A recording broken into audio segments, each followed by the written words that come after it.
Every single legendary figure in One Piece, Roger, Garp, Whitebeard, Kaido, Big Mom, Dragon, was a different person before God Valley. And the version of them that we know today was born here, at this battle. The king, the rebel, the protector, the manipulator, so on and so forth. The brilliance of God Valley is that Oda crafted it as the ultimate origin story for each of these characters' motivations. Because before this incident, every single one of these characters lacked something. A purpose, and they only became the legends that we know them as today after they each independently realized their purpose at the greatest battle in One Piece history. What each of them experienced at God Valley, the evils of the world, the truth about what's out there, the might of God, changed them all in some way and gave them each a new, unique vision for how they need to live their life from here on, and a clear goal that they each became driven to pursue. God Valley is an absolute masterclass in character writing, so let's break down how each one of these characters was transformed by this incident into the version of them that we know today.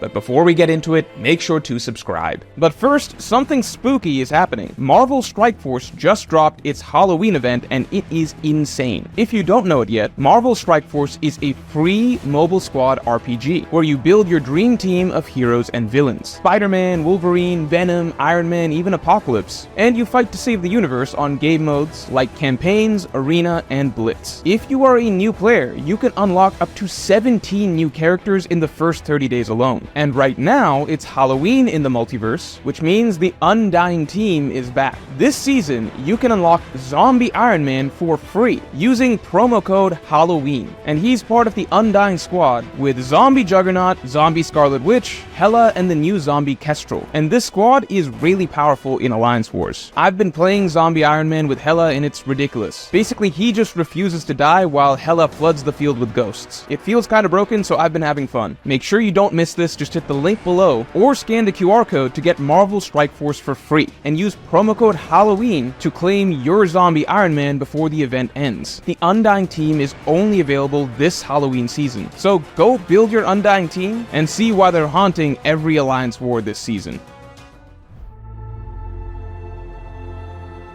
So that aside, to begin with, the most influential character in One Piece is, of course, the Pirate King Gold Roger. But prior to God Valley, Roger was an almost completely different character because he lacked purpose. We've seen Roger at many stages of his life, and we can see a clear demarcation between who Roger was prior to God Valley and who he became after it. Prior to God Valley, Roger was the sort of aimless adventuring goofball. His goals were simple: to have fun adventuring with his crew, sticking it to the Marines, maybe getting some treasure, and most importantly, of course, chasing beautiful women. This Roger really was like an overgrown child, and that's precisely because, up until God Valley, Roger didn't know anything of the deeper problems of the world. You cannot have a purpose without knowledge of what's out there, but here at God Valley, Roger finally experiences with his own eyes the world that he never knew. This is where the moment of change happens, and this explains why the Roger that we see in his later years, while clearly still childish and goofy in many ways, is now defined by a grand drive. Roger goes forward with a weighty purpose that he now carries on his shoulders, and most importantly, this Roger is now driven by a great dream.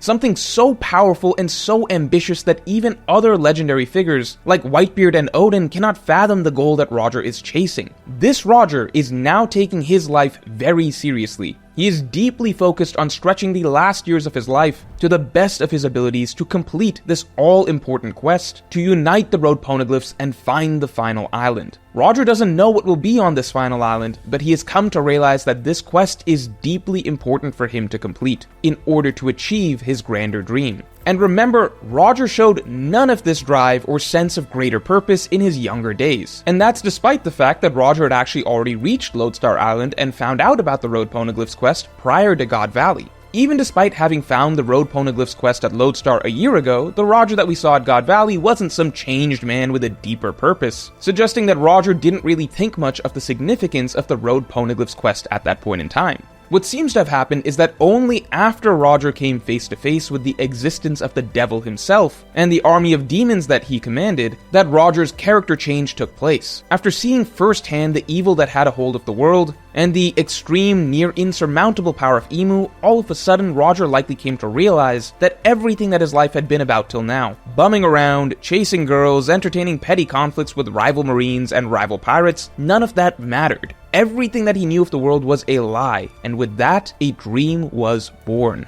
From here on, we got the driven Roger that we know and love, the man who defined the next era and became known as its king. Roger realized that what he had previously learned on Lodestar Island about the Will of D and the Road Poneglyph's quest and the mysterious final island was all actually really important and directly tied to the evils that he had witnessed at God Valley and the fate of the world. Now we can finally understand why the Roger that we've seen post-God Valley is so driven and focused and bent on his dream, whereas the Roger that we've been seeing pre-God Valley is so carefree and doesn't seem to be pursuing any sort of dream in particular. This is also why a lot of readers have felt like the Roger that we've seen in the flashback so far isn't the great man that we later come to know, but that's simply because Roger had not yet experienced the trigger that transformed him from this to this. God Valley and the battle against Imu will be the moment that changes Roger forever. This is the birth of his dream and his drive, a drive that will lead to changing the world forever.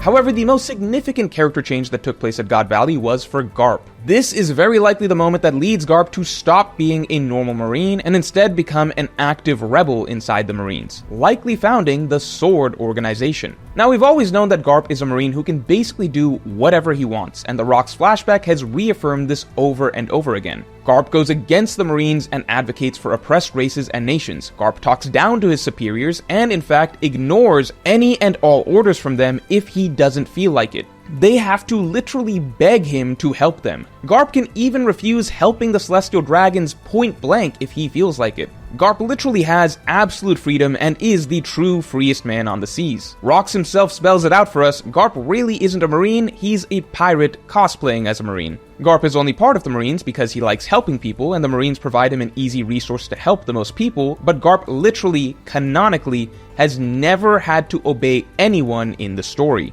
And no, Marineford doesn't disprove this unless you misunderstood the reasons why Garp chose to fight at Marineford. But don't worry, I have a full video explaining that common misinterpretation of Garp that you can click on right here. Oda has established very plainly and canonically in the story that Garp literally cannot ever be ordered by anyone, including the Celestial Dragons, to do something that he himself does not want to do. Now, the big hangup that many readers have always had about Garp was that, okay, even if Garp doesn't obey the Celestial Dragons, Garp still supports an organization that helps the Celestial Dragons maintain control. That has been the one contradiction of Garp's character and everything that he seems to stand for. Except now, it appears that the missing piece in Garp's character is being filled in. What seemed to be support of the Marines' evils was in fact simply ignorance. Garp legitimately did not know the horrors that the Marines enacted on behalf of the Celestial Dragons. While Garp always knew that the Celestial Dragons themselves were bad, he had no idea the extent of their atrocities, and certainly not that the organization that Garp himself was a part of aided them in executing said atrocities. And if you're questioning how could Garp not have realized this, well, duh, have you seen his grandson? It's a miracle dragon was born with a brain because the Monkey D genes make for some of the least intelligent and least observant characters in the entire story. But what's become clear is that now that Garp has finally understood the truth, Garp is not okay with this. And so what change did this spark in Garp? Well, fast forward to the present day, and we now have an organization named Sword, a group within the Marines of essentially rebel Marines. These are Marines who are semi-resigned from the Marine Corps. Marines who ignore any and all orders they don't want to do, and who only do what they themselves want. Basically, it's a group of Marines like Garp. Marines who are Marines in name only, but in actuality are more like pirates wearing Marine uniforms. Just reading this description of what it means to be a sword agent, ignoring any and all orders, doing what you want, that is by definition Garp. Garp sounds like the OG shining model of a sword agent. So did Garp found Sword to create a new legion of Marines that are just like him after what he saw at God Valley? Considering God Valley opened up Garp's eyes, and considering it doesn't sound like Sword was really a thing back in the day, this seems very likely. Garp realized the evils of the organization that he had committed his life to, and he swore to change it. You could argue that Garp should have taken the route of outright rebellion like Dragon, or the route of trying to find answers like Roger, but Garp instead chose to amend the path that he was already on. Garp still wanted to be a Marine to help save people, he still believed that the Marine Corps could be used for that, So he instead chose to pursue the dream of changing the Marines from the inside. And if you want to call Garp a fool for that, or chastise him for not breaking away immediately, whether you like it or not, the reality is that Garp's route will pay off and better the world in the long term. Garp's influence has already paved the path for a better future for the Marines. That's the whole point of the Hachinosu raid. The dividends of Garp's lifetime of upholding morality and preaching that to the next generation is paying off and inspiring a better generation of Marines who will fight for what's actually right in the future. And like it or not, Garp staying a part of the Marines to change it from within is also crucial to the future of the world. Because guess what? Even after the final war, the Marines aren't going away. Even Dragon isn't trying to get rid of all government. The story repeatedly establishes that you do need government and order to protect citizens. The world isn't supposed to be in a chaotic state of nature. No, it's established that it's specifically the celestial dragons that are the problem. But once they are overthrown, the new world that will be created will still need law enforcement. It will still need the Marines, just not the shitty version of the Marines that we have today. It's the same way that every single island that Luffy frees still has a law enforcement organization afterwards. The point is that these societies all still need a new, reformed law enforcement organization that isn't just an arm to prop up an oppressive authoritarian regime. As such, Garp is the one who has paved the path towards that for the world at large. It's very likely that Garp went on to create Sword, and even if it wasn't Garp himself, maybe it was Sengoku, we do know that Garp 100% did dedicate himself to mentoring the next generation of Marines to make sure that they wouldn't be blind servants to the Celestial Dragons. Garp 100% did mentor an entire generation of Sword Marines, so that one day the correct philosophy would be able to take over the Marine Force in general, and give way to an organization that genuinely stands for true justice.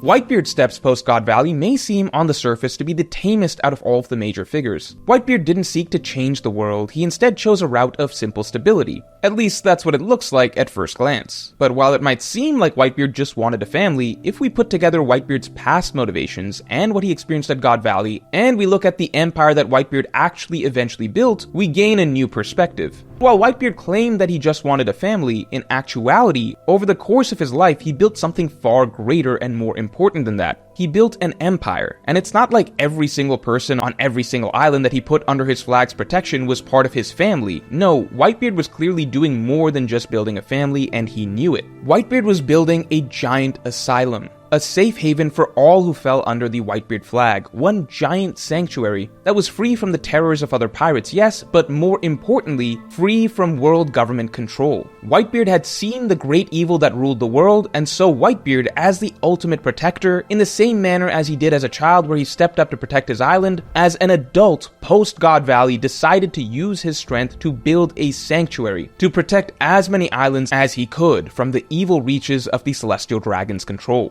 This giant bubble that the world government couldn't touch. And it wasn't a protection racket like Big Mom's territories or a slave empire like Kaido's. No, Whitebeard did build a true safe haven. And we know that it's God Valley that drove him to do this because prior to God Valley, Whitebeard had no real goals. He was fine just existing as a member of the Rock's Pirates, even though he could have left at any time, and he didn't even really like a lot of the members of the crew. Whitebeard just stayed because it was easy. But after the crew fell apart and Whitebeard saw the truth of the world, Whitebeard realized he could use his strength to become a guardian for those people. He built his family, yes, but he built something far greater than that in the process. Because until red-haired Shanks came along and built his empire 6 years ago, for the 30 years prior to that, the only safe haven on the ocean that was truly free from world government oppression was under the Whitebeard flag.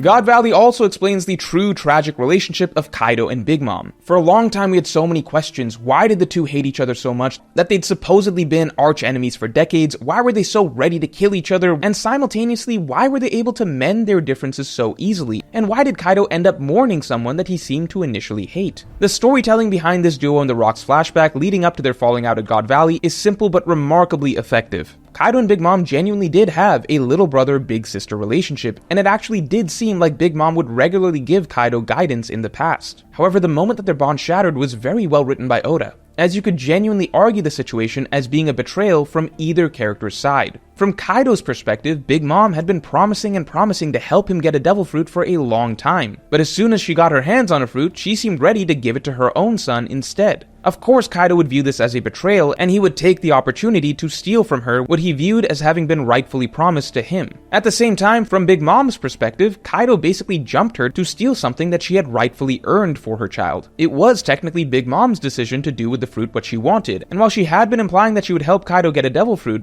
that's not the same as saying that she is going to give him the first fruit that she finds. God Valley had plenty of fruits to go around, so it's very possible that Big Mom would have helped Kaido to get his fruit after she got Katakuri's. Both characters come away from the situation feeling reasonably betrayed. And perhaps this is what led to Big Mom making a career out of double-crossing others, since she now could no longer trust others, and therefore began to believe that it's just smarter to betray others before you yourself are betrayed. Even when Big Mom makes her later alliance with Kaido, it's implied that Big Mom was already thinking of a way to betray Kaido down the line. At the very least, their hatred for one another finally makes sense, and at the same time, the ease with which they were able to set aside their differences also finally makes sense, as it's now been revealed that they were in fact once extremely close. We can now actually imagine them calling a truce off-screen. This actually adds a level of tragedy to their ill-fated alliance throughout Wano, as now we know the depth of their relationship in the past, and seeing the terrible monsters that they've now become makes one feel almost nostalgic for the simpler times when they actually didn't seem so bad. Just easygoing comrades, part of a zany gang of misfits. Kaido's mourning over Big Mom's death also gains a layer of complexity, as now we know what she meant to him, a genuine mentor and friend who also once deeply hurt him with her perceived betrayal. But before we get into it, ships set sail now. This month, we're proud to present our brand new exclusive Legendary Ships collection. 16 iconic ships and their crews rendered in a vivid, mid-century travel ad style. Coast the coasts in Roger's Oro Jackson, plummet the depths with Law's Polar Tang, bring the dawn with Luffy and the Thousand Sunny, along with many, many more. And this month, you can get a special buy two, get two free deal for any ships auto-applied at checkout. But that's not all. The first 30 people to use our special buy two get two free deal will also get a bonus exclusive first edition Going Merry absolutely free, and the Merry can only be obtained by being one of the first 30. Once those 30 prints are gone, they will never be available ever again. And if you want an even bigger discount, you can get all 16 posters with our complete Legendary Ships bundle. And on top of all that, as a bonus this month, we're giving you free worldwide shipping for each order. Lastly, our Legendary Ships collection will last till the end of the month of October before going out of production. So collect quick before they set sail. And finally, we have the hero of One Piece. While Garp was already deeply entrenched in the Marines and realized that the most impactful thing that he could do upon realizing the evil within the organization was to try to reform the organization into something better, Dragon was just a young rookie of the Marines when he experienced the evils of God Valley. He instantly recognized that this was not the path for him, and this incident turned him from the wide-eyed, naive, obedient rookie soldier into the leader of the greatest force of revolution in One Piece history. After witnessing the evils of the Celestial Dragons firsthand, Dragon left the Marines and went on to found the Freedom Fighters, and focused on liberating island after island. Later on, this of course turned into the Revolutionary Army. And most importantly, in this vein, Dragon took the hardest road of any figure coming out of God Valley, as Dragon essentially chose to attempt the impossible, to directly fight the world itself. When all these great figures were presented with the reality of the great evil that rules the world, they all did take measures to try to challenge it in their own way. Roger chose to pursue answers to what must be done. Garp chose to try to slowly undermine the power of this great evil from within. Whitebeard chose to create his own umbrella to shield others from this great evil. But Dragon is the only one who decided to try to fight it head on and tear it down. Dragon chose the hardest road: war. And the beauty of it all is that Dragon, when he made this choice, was the weakest of them all. He was an ant next to all these towering legends. And yet after they all saw the horrors of God Valley and the strength of the devil and his army of demons, only Dragon chose to take the challenge head on after all this, and try to topple the global empire of evil. It was the weakest one who embraced the hardest fight. And fittingly, that's also why Dragon's journey was the longest. All these other figures from God Valley, Roger, Whitebeard, Garp, Kaido, Big Mom, they have all fallen, and many of them have left behind the impact that they meant to leave behind, certainly necessary pieces for changing the world in the future. Roger inspiring the next generation of pirates and leading them to the key to defeating Emu, Garp inspiring the next generation of Marines so that they can build a better tomorrow after the Celestial Dragon's fall, Whitebeard providing a shield for the islands of the world against the world government for decades, but none of this on its own means anything until the world government itself is made to fall, and the final spark to bring it all together now rests on Dragon's shoulders. And that's why out of all the figures of God Valley, Dragon's moment has been saved for last. He is the one who worked for the next 38 years after the God Valley battle to bring together the most important ingredient for changing the world: the actual revolution itself. So God Valley, perhaps Oda's greatest stroke of world building and character writing genius, in that it recontextualizes everything that we know of the One Piece world today and the path and motivations of each of One Piece's legendary figures of the past. So let me know in the comments below whose path you respect the most after God Valley, and if you enjoyed this video then definitely like and subscribe. And if you want to hear how I think Kaido and Big Mom's personal goals specifically were born out of what comes next at God Valley, then you can listen to my weekly podcast that just dropped by becoming a member or by supporting me on Patreon. Link in the description below.